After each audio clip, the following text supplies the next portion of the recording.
Auzubillahi minash-shaytanir rajim. Bismillahir-rahmanir-rahim. Alhamdulillahi rabbil alamin.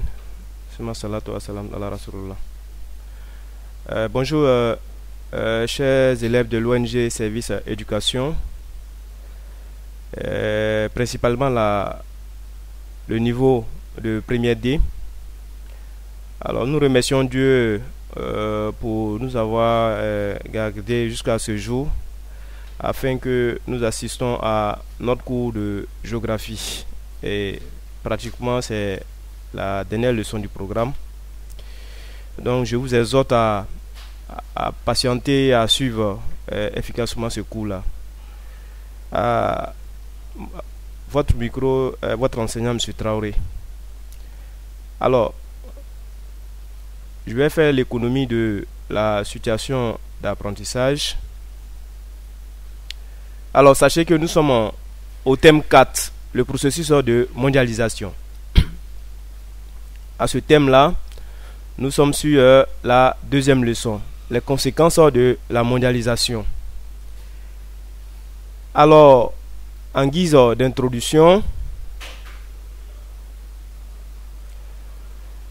l'interdépendance des économies des États du monde est possible grâce à un fonctionnement particulier basé sur les leviers de l'économie libérale. Elle s'appuie sur plusieurs secteurs d'activité pour assurer la cohérence des échanges. Ainsi, il est important de savoir le mode de fonctionnement de cette mondialisation de l'économie et ses conséquences. Alors, le premier élément que nous allons aborder dans cette leçon, c'est le grand 1, les domaines d'échange. Alors, il faut savoir que dans ce grand 1 là, nous allons d'abord aborder le domaine des produits manufacturés.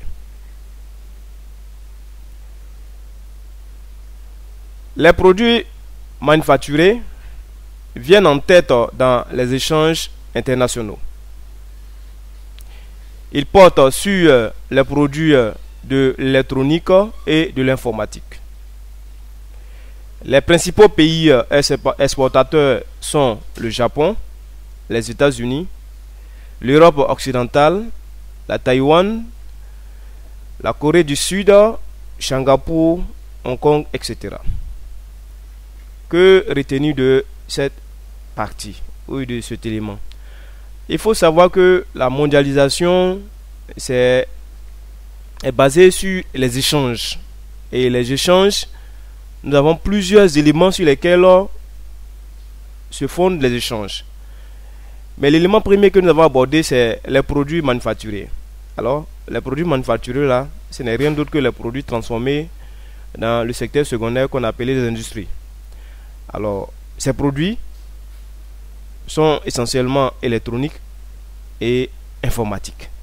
Alors, pour les produits électroniques, nous le savons tous, et informatiques, les principaux pays qui sont les grands exportateurs dans ce domaine, on a le Japon, on a aussi les États-Unis, on a aussi la France, l'Allemagne et autres, ces pays-là qui font partie de l'Europe occidentale.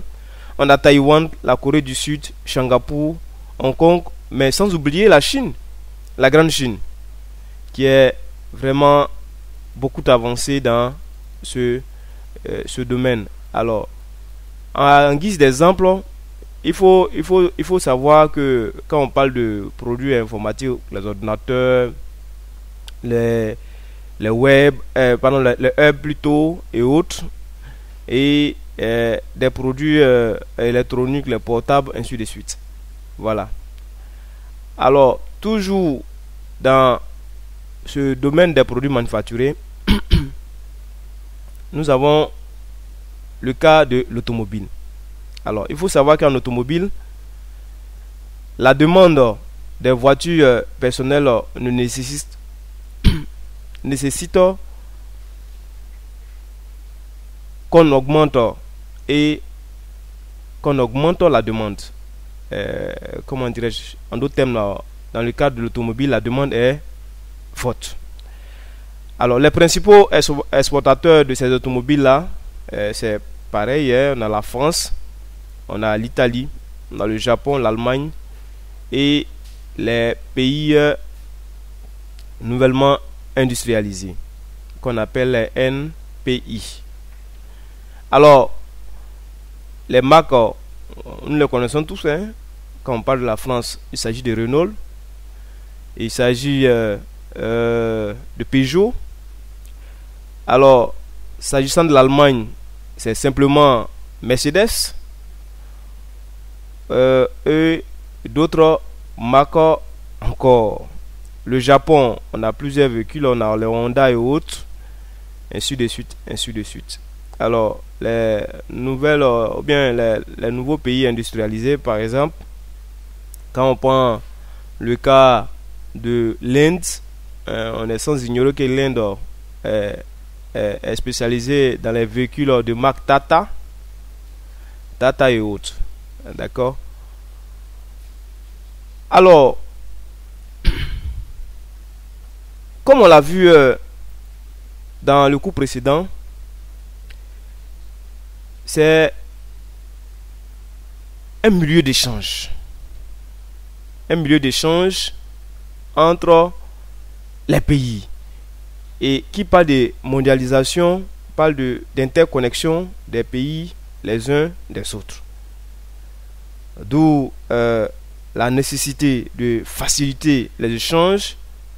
Et cette facilitation des échanges est basée sur la suppression douanière. Et après ce coup-là, lorsqu'on revient dans notre cours d'aujourd'hui, il s'agit de voir les produits même qui animent notre mondialisation. Alors, c'est pourquoi en deux, nous allons voir les domaines de l'énergie. On a vu les domaines des produits manufacturés.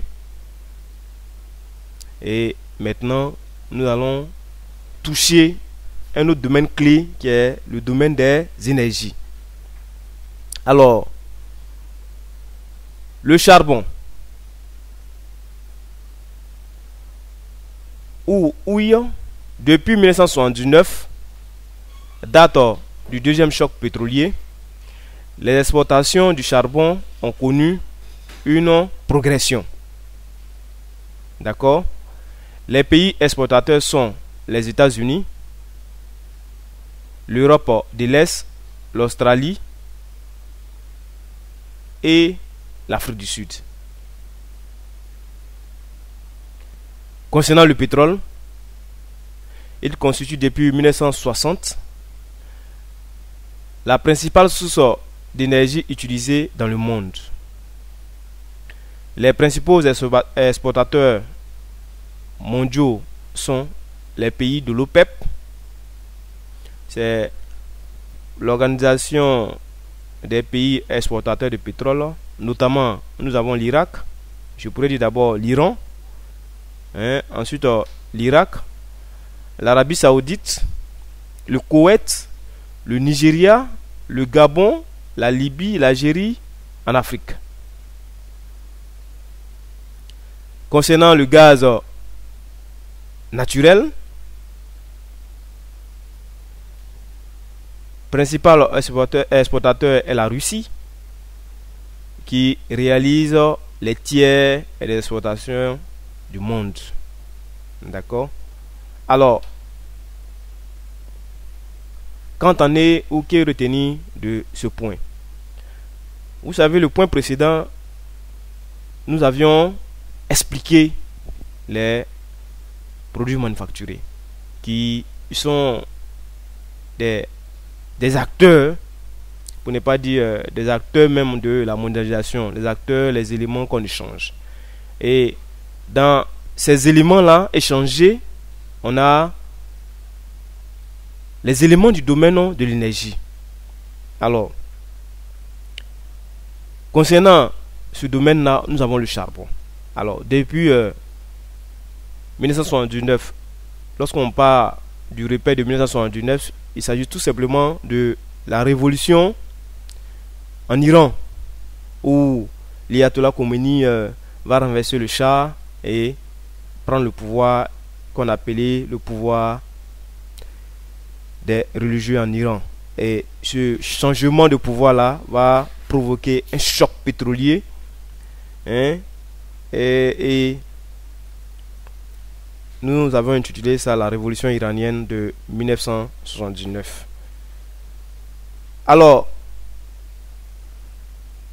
le pétrole va considérablement prendre le pan sur les marchés internationaux et ces exportateurs-là vont s'enrichir, soit après la difficulté de 1979, ils vont s'enrichir considérablement sur le marché, ceux dont on a cité les États-Unis, l'Europe de l'Est, l'Australie et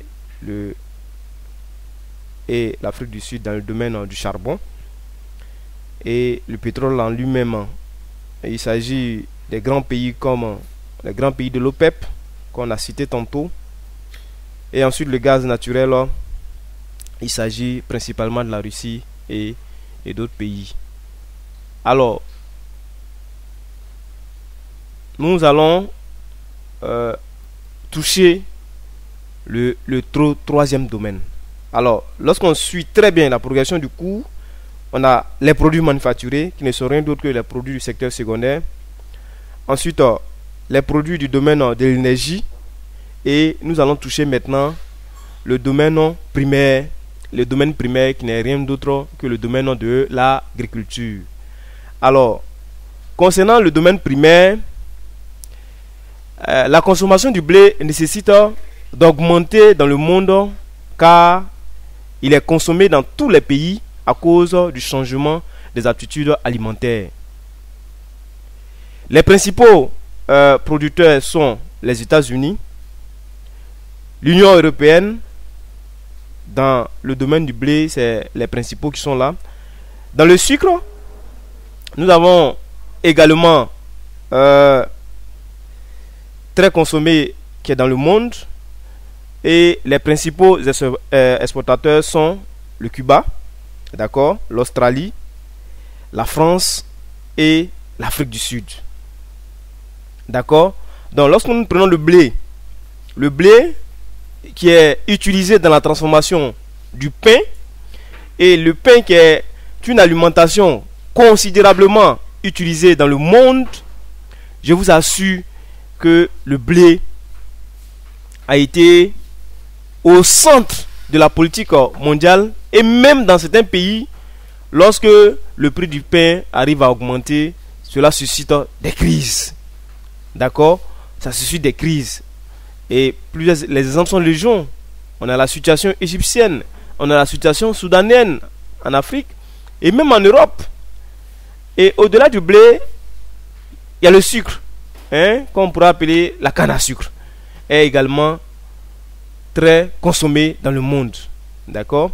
Et les principaux, comme nous l'avons dit, Cuba, l'Australie, la France et l'Afrique du Sud. Ce ne sont pas ces pays-là seuls qui produisent cette denrée importante, et il y a d'autres pays, mais c'est les grands exportateurs là, c'est sur ces grands exportateurs là que nous pointons le doigt.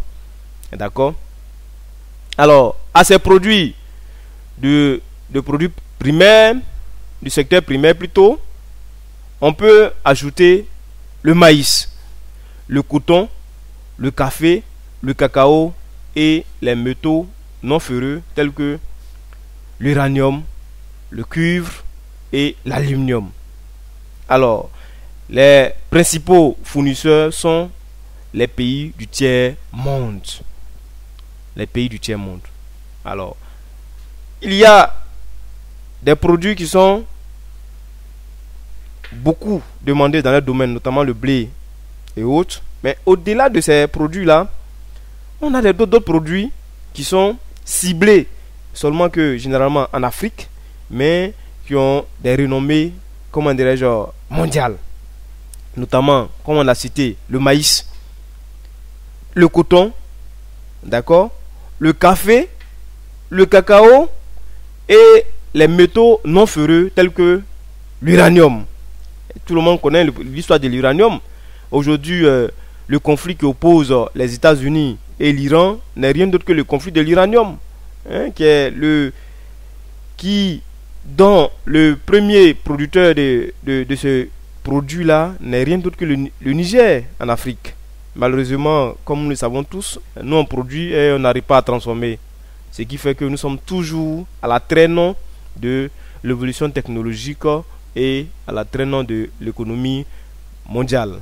Alors, chers élèves, c'est deux, pour ne pas dire ce premier point principal que nous avons abordé, qui sera l'objet de notre attention ce matin. C'est pourquoi je tiens à vous remercier pour votre attention et nous allons passer à une série de questions. Alors, pour cette série de questions, je recommande que vous d'abord vous posez la question, ensuite vous vous identifiez en bas. Hein? Vous posez la question, vous vous identifiez en bas, ou alors tu t'identifies d'abord et tu poses ta question. Vraiment, merci pour votre attention et Inch'Allah, on va entamer cette série de questions qui va mettre fin à notre première séance et Inch'Allah à la séance prochaine. Je vous remercie et portez-vous bien, prenez soin de vous-même.